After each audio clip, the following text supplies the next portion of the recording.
يعني انا عامل كل ده وفي جيبي 55 جنيه والراجل رايح ميامي. ميامي يا اسطى خليه يوديني لميسي.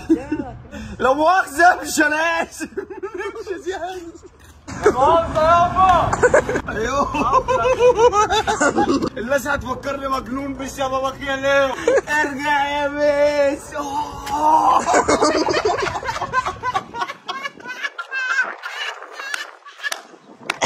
لو يعرف انا بعمل في نفسي ايه عشانه. انا ربنا يكرمني بواحده احبها نص الحب اللي انا حبيتها لميسي.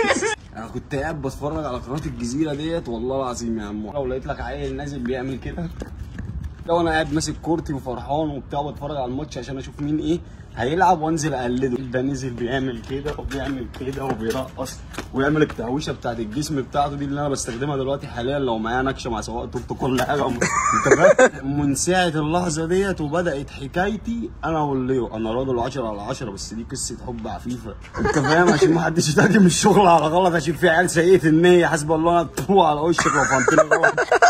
16 سنه اروح الصبح اسمع كلام زفر في الشغل وارجع كوبايه القهوه يا ريس. ميسي هيلعب الساعه 10 وهو بيلمس الكوره بس كده وهو بيعمل كده مزاج متمرمط. القبض خلص في اول يوم. ميسي يديني جرعه سعاده. بص مشاكل الرجاله مشاكل البنات بتخلص كده. بص احنا بقى كرجاله وبنحب راجل كويس بص عاملين في نفسنا ايه. وانا عشت مع ميسي احسن ايام حياتي وكنت طمعان. شوفوا بتشيرت برشلونه يرجع يلبس رقم 10 يحط علامه الكابتنه ويجي يجيب جون. ميسي ميسي ميسي ميسي ميسي.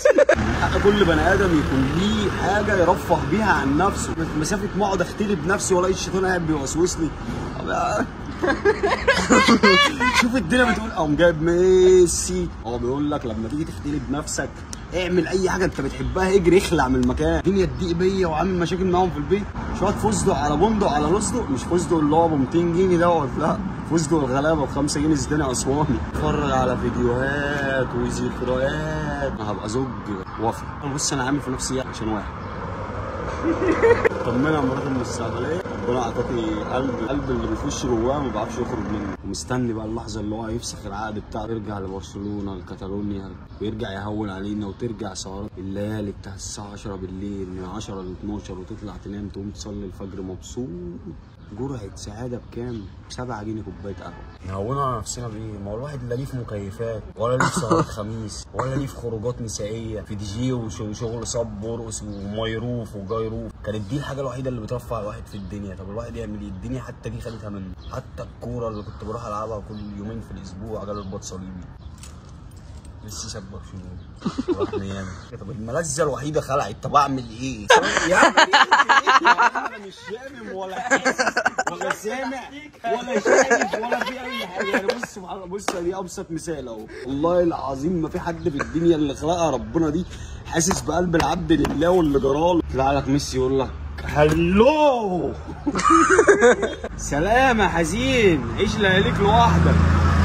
ميسي ساب برشلونه وراح ميامي. هو مين ميسي ده ابن اختي اللي انت بتقول عليه بقى؟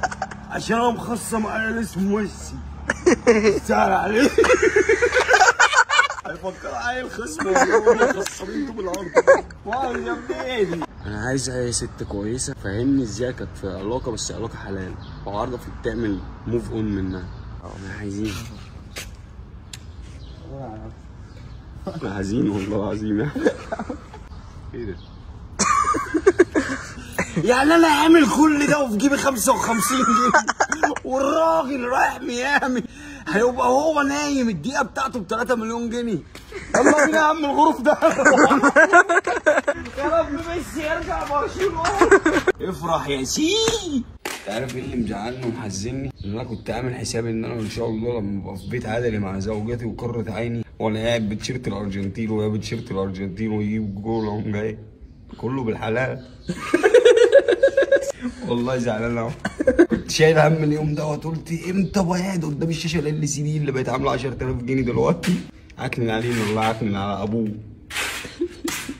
ميسي ساب برشلونه وراح ميامي.